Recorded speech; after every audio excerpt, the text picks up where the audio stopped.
오늘 봉독한 하나님의 말씀, 주와 함께 길 가는 것이라고 하는 제목으로 하나님의 말씀의 은혜를 나누고자 합니다.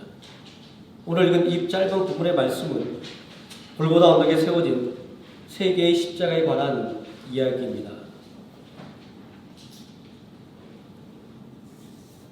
이 짧은 한 장면은 수많은 예술가들에게 많은 영감을 주었습니다. 많은 사람들이 세 개의 십자가에 대해서 그렸고 또 세 개의 십자가에 관한 이야기를 합니다. 지금 이런 기억이 나지 않는 어느 한 화가는 이 골고다 언덕에 세워진 세 개의 십자가를 놓고 이렇게 제목을 붙였습니다. 여기에서 세상이 끝이 나고 여기서 세상이 새로 시작된다라고 말입니다. 저는 이 사람의 이야기만큼 이 골고다 언덕에 세워진 이 세 개의 십자가에 관한 통찰을 다른 어떤 곳에서도 읽어본 적이 없는 것 같습니다. 오늘 이 읽은 짧은 말씀 속에는 십자가의 길에 대한 어리석음과 그리고 주님과 함께 길 가는 것의 어려움이 드러나 있습니다. 십자가에 달려 죽어가면서도 끝내 구원을 거부했던 이 한 강도의 모습은 우리가 십자가를 따라가는 것이 얼마나 어려운 일인지, 그리고 더 나아가 주와 함께 길을 가는 것이 얼마나 힘든 일인지를 상징적으로 보여주고 있기 때문입니다. 다들 국어 시간에 한 번씩 다 들어봤던 김동래 사관의 십자가에서는 이러한 갈등을 극적으로 표현해내고 있습니다. 물론 이 작가는 이 십자가의 갈등을 모티브로 당시 일제의 압제에서 고통받은 민족의 몸부림을 그리고 있었지만 작가는 이 작품에 대해서 이렇게 이야기하고 있습니다. 나는 왠지 모르게 끝내 구원을 거부했던 한 강도에게 이끌렸습니다라는 고백을 합니다. 그리고 그는 끝내 구원을 거부한 이 한 강도에 이끌려서 그에게 사반이라는 이름을 부여하고 독립운동가라는 설정을 합니다. 이 작품 속에서 내 나라는 이 세상에 속한 것이 아니라는 예수님의 선언은 사반으로 하여금 끝내 예수님을 등지게 만들었습니다. 민족의 고통을 외면한 듯이 보이는 예수님을 바라보면 끝내 구원의 길을 거부한 사반의 모습은 십자가에 대해서 분명히 상반된 관점이 있다는 것을 우리에게 알려주고 있습니다. 또 동시에 우리가 주님과 함께 길 가는 것이 얼마나 어려운 일인가라고 하는 것도 우리에게 알려주고 있습니다. 이처럼 골고다 언덕에 세워진 세 개의 십자가는 주님과 함께 길 가는 것이 무엇인가를 고민하게 만듭니다. 우리가 함께 걸어간다고 이야기할 때 단순하게 같은 목적과 한 방향을 바라보는 것이라고 말하지만 그러나 이것이 결코 쉽지 않음을 우리는 잘 알고 있습니다. 함께 걸어가기로 맹세한 부부도 검은 무리가 팥불이 되도록 절대로 변치 않겠다는 맹세한 부부도 함께 걸어가는 것이 얼마나 힘든지 우리는 때때로 경험하고 하지 않습니까? 서로 다른 가치관을 가졌고 서로 다른 환경에서 살아온 사람들이 한 방향을 바라보고 한 가치를 공유한다는 것은 결코 쉽지 않기 때문입니다. 우린 지난 주간 말씀 속에서 바울이 걸었던 길을 한번 살펴보았습니다.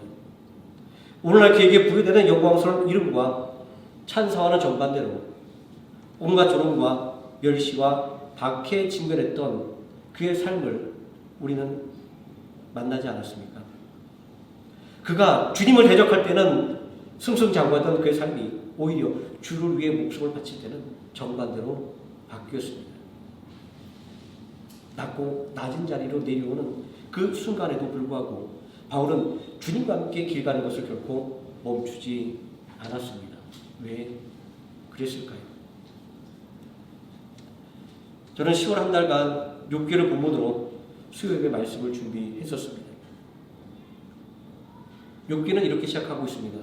흠없고 순전한 사람, 하나님을 온전히 경외한 사람이 욥이었다라고 말입니다. 그러나 어느 날 그의 삶은 불어닥치는 환난으로 인해서 풍비박산이 났습니다. 더구나 사단의 시험을 용인하는 하나님의 모습은 실망감을 넘어서 너무나도 가혹한 분이다라는 생각도 가지게 합니다. 그럼에도 불구하고 욥은 하나님을 바라보는 것과 하나님과 함께 길 가는 것을 결코 멈추지 않았습니다. 왜 그랬을까요? 오늘 본문의 말씀에서 예수님과 함께 십자가에 달린 한 강도는 자신과 같이 십자가에 달린 예수님께 자신의 삶을 의탁합니다. 실패한 모습으로, 연약한 모습으로, 그리고 동일한 죄인의 모습으로 함께 죽어가는 예수님에게 말입니다. 예수여, 당신의 나라에 이르실 때 나를 기억하소서. 어느 누가 약하고 그리고 실패하고 그리고 죄인의 모습을 가진 예수님에게 자신의 모든 것을 맡길 수가 있었을까요? 예수님에게 손을 내미는 그의 간절한 고백은 나는 비록 죄인이지만 당신과 함께 길을 걷게 해달라는 것이었습니다.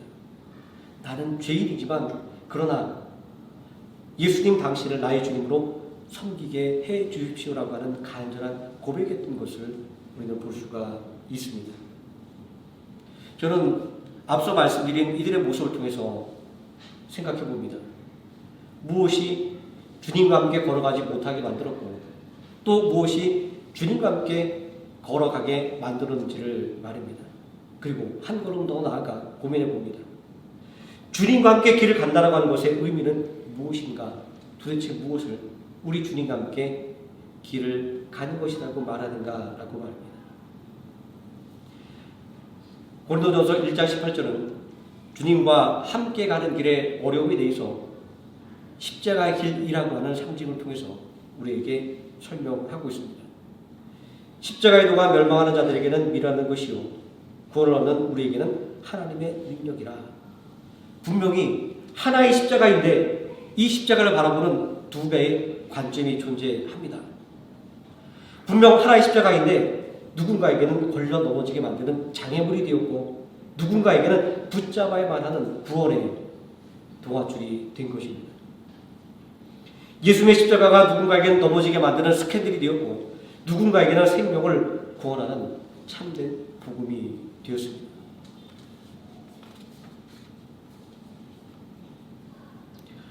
오늘 본문의 말씀이 우리에게 이야기하지 않습니까? 예수님과 함께 두 강도가 십자가에 달렸습니다. 인생의 마지막 순간에 사람들은 자신의 죄를 뉘우칩니다. 아무리 흉악한 사람이라 할지라도 대부분 자신의 과오를 뉘우치며 용서를 구합니다. 회개하며 자신의 영혼을 예수님께 맡긴 이 한 강도처럼 말입니다. 그러나 한 강도는 죽음 앞에서도 예수님을 조롱하고 있습니다. 내가 그리스도이면 너 자신과 우리를 구원하라 라고 말입니다. 그의 이 말은 예수님이 구원될 수 없다라고 하는 확신에 찬 인간의 목소리였습니다. 하나님은 이러한 인간의 마음을 너무나도 잘 알고 계셨습니다. 이사야 56절 4절에서 고난받는 종은 자신의 처지에 대해서 이렇게 노래하고 있습니다. 그런 증거를 받아 하나님께 맞으며 고난을 당한다 하였노라. 이 말씀처럼 세상의 노래는 십자가는 미련한 것이었고 십자가는 어리석은 것이었습니다. 자신의 생명조차도 구원할 수 없는 무기력한 것이었습니다. 누가 이런 십자가에 자기의 인생을 맡길 수가 있을까요?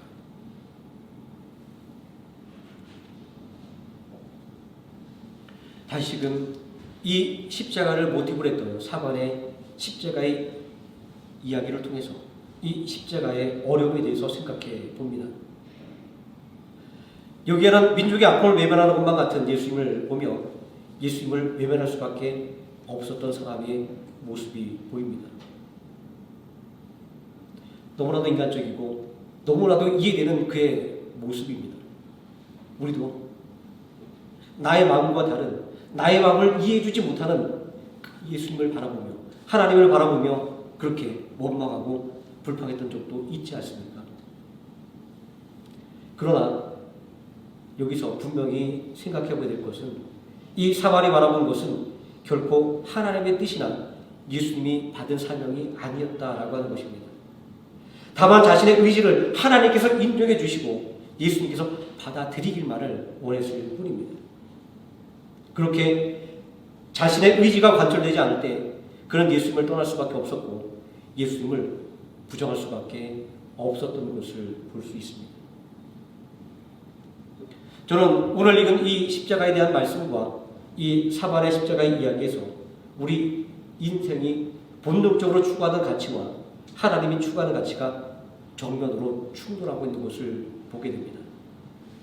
인생이 바라보는 좁은 시야와 하나님이 바라보는 거대한 전망이 다르다고 하는 것도 발견하게 됩니다. 우리 인생은 본능적으로 나와 너로 구분되는 좁은 시야를 가지고 살아갑니다.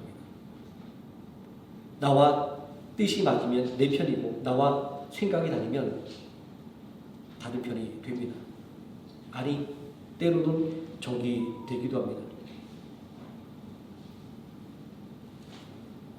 그러나 모든 인간을 하나님의 형상으로 지음받은 하나님의 사랑받을 존재로 바라보는 하나님의 마음은 우리의 이런 마음과 그 결이 다를 수밖에 없습니다.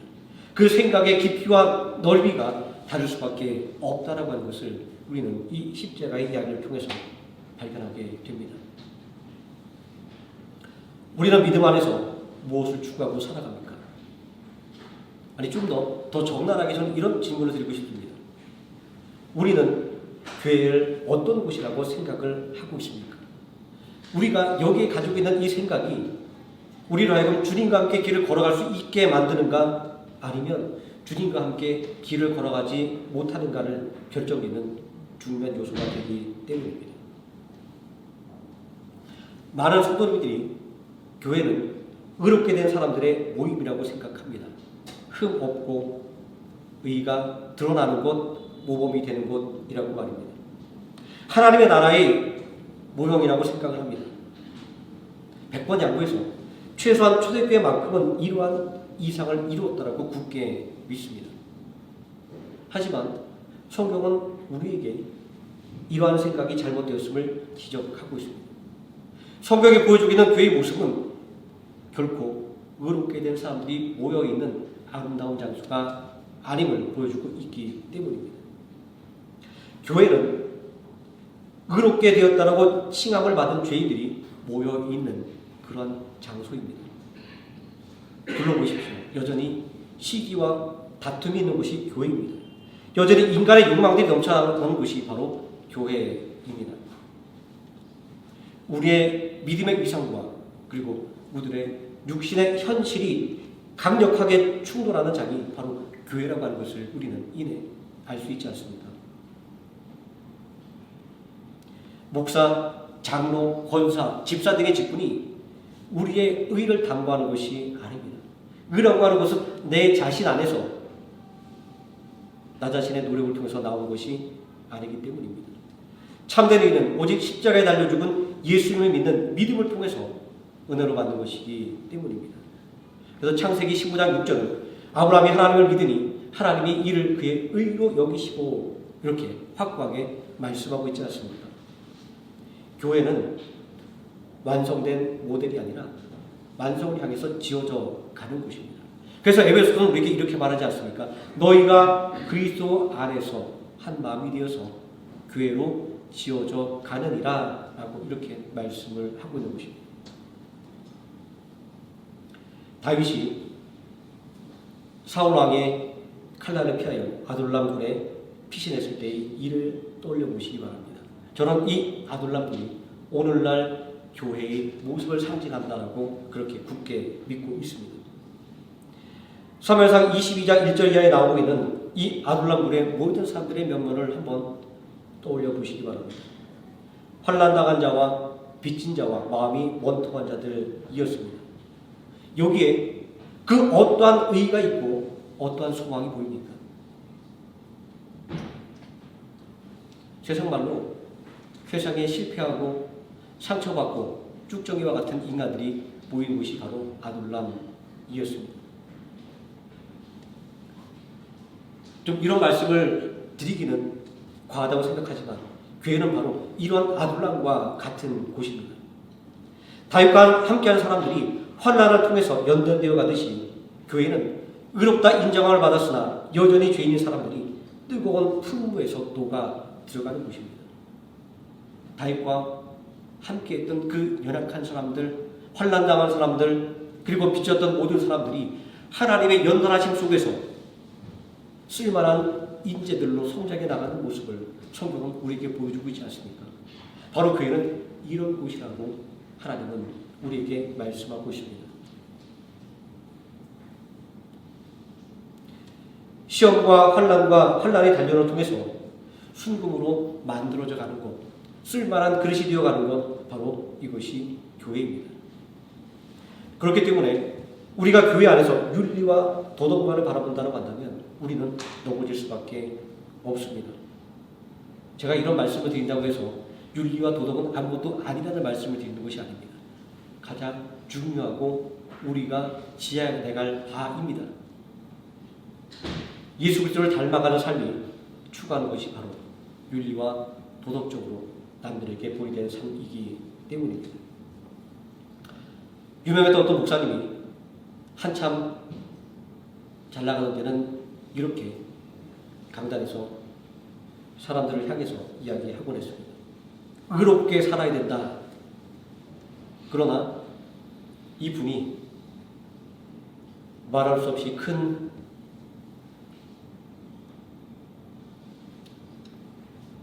시험에 빠져서 잘못을 범하게 된 이후에 이분이 얼마 되지 않아 이렇게 설교하는 설교의 말씀을 들었습니다. 여러분, 흠없고 의롭고 완벽한 목사들 보면 재수없지 않아요? 죄 맞고 깨지고 실패하고 흠있고 이런 목사도 인간적이지 않습니까? 저는 놀라지 않을 수가 없었습니다. 타인이 자신에 대해서 흠이 있고 깨졌고 실패했지만 용서를 해줄 수는 있지만 스스로 자신이 그 잘못을 뻔뻔하게 자랑하는 그 모습을 볼 때 참 뭐라고 말할 수 없는 그런 감정을 느꼈던 기억이 오늘 이 말씀을 다시 한번 떠오릅니다. 제가 이 말씀을 드린 이유는 이렇습니다. 우리가 사람을 보고 그리고 세상을 바라보면 이 교회는 진짜 별 볼 일 없는 곳이라고 하는 것을 바로 그 목사님을 통해서 저는 느낄 수가 있었기 때문입니다.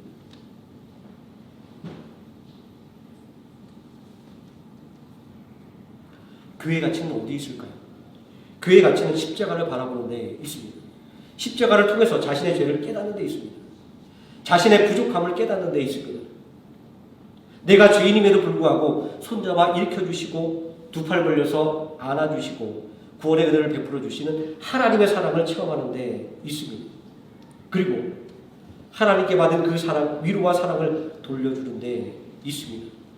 우리는 이러한 교회의 본질과 목적을 바라봐야만 됩니다.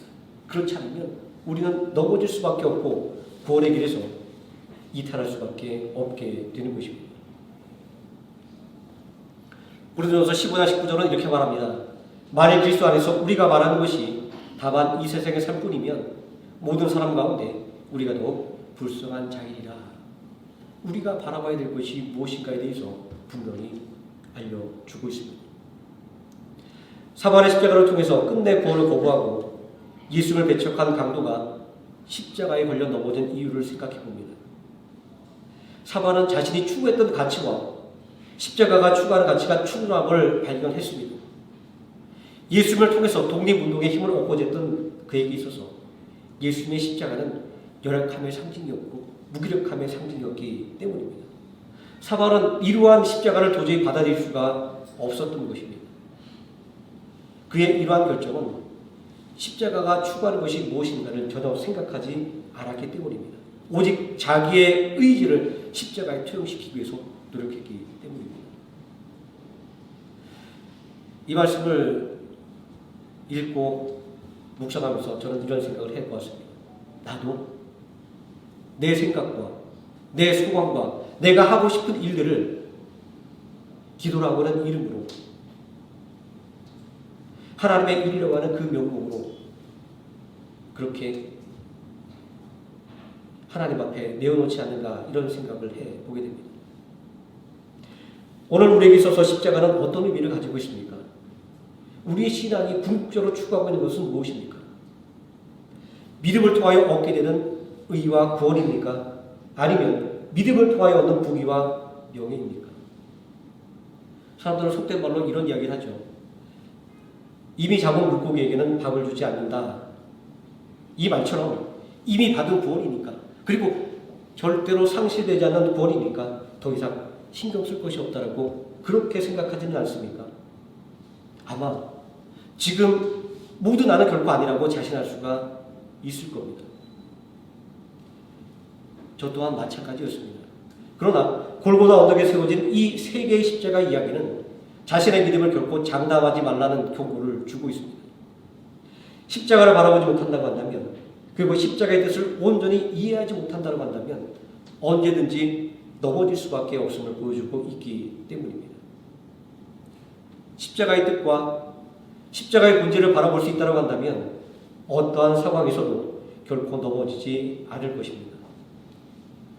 구원받은 한 강도는 십자가에 달린 예수님을 통해서 임마누엘의 하나님을 보았습니다.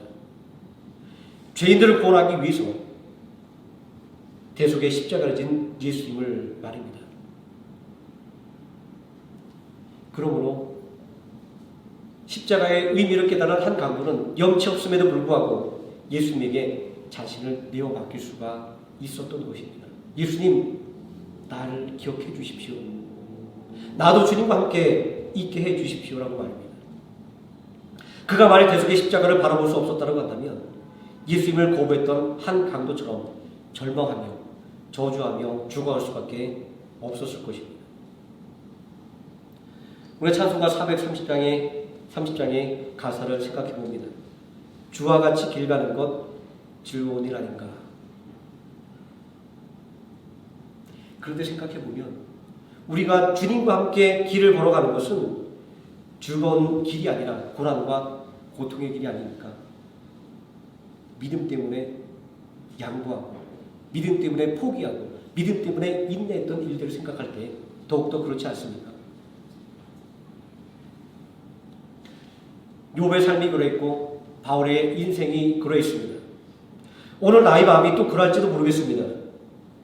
그런데 놀랍게도 이렇게 고난과 환난의 길 속에서도 욥과 바울은 주님과 함께 걸어가는 것을 포기하지 않았습니다. 그들은 환난과 고통 가운데 자신의 길을 인도하는 하나님의 손길을 보았기 때문입니다. 상실할 수 없는 그 구원의 길을 그들 앞에 활짝 열어주고 있는 하나님 말입니다. 만일 이 사람들이 이 세상에만 마음을 뒀다고 한다면 벌써 실족하고도 남았을 것입니다. 그러나 이들은 하나님이 주시는 구원을 바라보았기에 끝까지 견딜 수가 있었던 것입니다. 만약에 이 구원이 존재하지 않았다고 한다면 욥의 자녀들의 죽음은 그야말로 무의미한 죽음일 수밖에 없습니다. 왜 죄 없는 그들이 희생됐냐라고 그렇게 우리는 하나님을 향하여 원망할 수밖에 없을 겁니다. 그러나 구원이 존재함으로 인해서 욥은 자녀들의 죽음을 큰 아픔 속에서도 받아들일 수가 있었던 것입니다. 왜냐하면 그들을 구원해 주실 하나님의 그 사랑을 굳게 그는 믿고 있었기 때문입니다. 교회 안을 들여다보면 성도들 간에 많은 사연들이 얽히고 설켜 있습니다. 상처를 주기도 하고 받기도 하고 실족하기도 합니다. 여기서 우리가 십자가의 구원을 온전히 바라보지 못한다고 하면 실패할 수밖에 없습니다. 교회 안에 십자가가 없다고 한다면 교회와 성도는 세상과 조금도 구별되는 지점이 없기 때문입니다. 저희 어머니가 제가 목회자의 길을 걷고 난 이후에 저한테 늘 하시는 말씀이 있습니다. 성도를 내 자녀와 같이 생각하라. 어렸을 때는 당연히 이해가 되지 않던 말씀이었습니다. 하지만 나이를 먹을수록 자녀를 키워가면서 또 목회의 연수가 늘어나면서 깨닫게 되었습니다. 저는 이 당부의 말씀을 통해서 십자가의 의미를 깨닫게 되었습니다. 저희 집은 그렇게 넉넉하지 못한 환경에 2살 터린 저희 3남매가 동시에 대학을 다녔습니다. 그래서 저희들은 늘 아르바이트를 해야만 됐습니다. 수많은 사람들을 겪으면서 저는 이런 모습도 보았습니다. 어느 축산물을 가공하는 센터에서 일을 하는데 이 사람들은 화가 나면 고기에 살을 발라대는 칼을 들고 칼부림을 합니다. 또 어떤 곳에서는 아주머니들이 일을 하다가 마음이 상하면 서로의 머리끄댕이를 잡고 싸움을 벌입니다. 그러한 장면을 봐도 저에게 마음속에는 아무런 마음에 흔들림이 없었습니다. 그들이 싸우는 것과 내가 사는 것은 아무런 관계가 없었기 때문입니다. 하지만 이 자리에 서 있으면서 저는 저희 어머니의 말을 깨닫게 됩니다. 성도를 내 자녀와 같이 사랑하라. 교회 안에서 들려오는 한마디 한마디는 저에게 큰 기쁨이 되기도 하고 큰 아픔과 또 낙심이 되기도 합니다. 바로 이렇게 자녀를 사랑하는 마음이 바로 예수 믿은 대속의 십자가라고 하는 사실을 시간이 지나면서 그렇게 깨닫게 됩니다. 부모와 자녀를 대하는 그 마음의 핵심이 어디에 있습니까? 윤리와 도덕에 있습니까? 아니면 부모와 자식 간의 이익에 있습니까? 오직 부모와 자식 간에 남아있는 것은 부모가 자녀를 대하는 애통한 마음입니다. 그 애통함이 자녀를 위해서 기도하게 만들고 금식하게 만들고 그리고 밤새워 눈물을 흘리며 애태우게 만드는 것을 우리는 경험하지 않습니까? 더욱더 놀라운 사실은 이런 자녀에 대한 애통함의 기도가 결코 하나도 땅에 떨어지는 법이 없다라고 하는 것입니다. 그 간절한 사랑이 자녀들의 삶을 십자가의 뜻을 깨닫고 주님과 함께 걸어가도록 인도해 주기 때문입니다. 어느 찬송가 가사는 이렇게 노래합니다. 어머니 기도 못 잊어 주 앞에 돌아갑니다 라고 말입니다.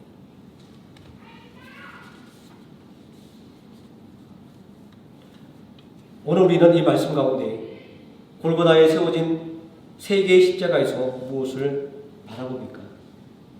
연약함과 실패입니까? 아니면 우리를 대신해서 죽은 무한한 하나님의 사랑입니까? 지금 이 십자가를 바라보는 생각이 우리의 길을 인도할 것입니다.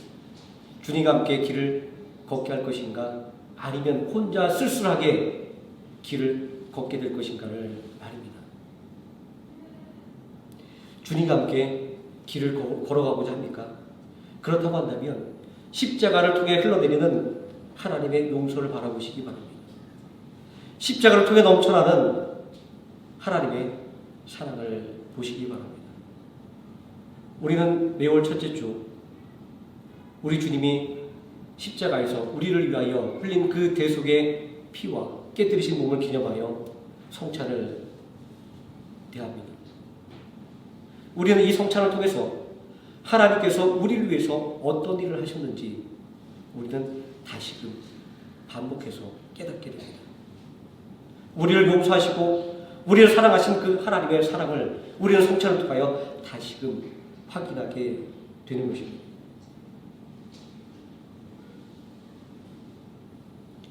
주와 함께 길을 걸어가고자 한다고 한다면 나 자신이 아니라 우리 주님이 지신 십자가를 바라보시기 바랍니다. 그 십자가를 통해 흐르는 하나님의 용서와 그 하나님의 사랑에 집중하시기 바랍니다. 그러면 우리는 어느새 우리 주님과 함께 그 길을 걸어가고 있을 것입니다. 기도하시겠습니다. 전능하신 아버지 하나님, 오늘 말씀을 통하여 우리 주와 함께 걸어가는 것을 생각합니다. 우리는 주와 같이 걸어가는 것이 기쁨이라고 말하지만 실상은 주와 같이 걸어가는 그 길이 너무나도 힘들고 또 너무나도 지루하다고 느끼는 데가 있지 않습니까? 오늘 내가 원하는 것이 이루어지지 않는다라고, 오늘 나의 마음에 낙심이 있다라고, 우리 주님과 함께 길 가는 것을 거부하는 마음이 우리에게 있지 않은가, 오늘 말씀을 통하여 또 한번 우리의 마음을 돌아보게 됩니다. 오늘 우리 앞에 세워진 이 세 개의 십자가를 바라보며 우리가 과연 어떤 삶을 살아야 할 것인지, 그리고 우리가 어떠한 믿음의 선택을 해야 될 것인지 우리가 다시 한번 확인할 때 바른 믿음의 결단을 가지고 온전히 우리 주님과 함께 걸어갈 수 있도록 우리에게 은혜를 충만하게 부어 주시옵소서. 예수님의 이름으로 기도드립니다.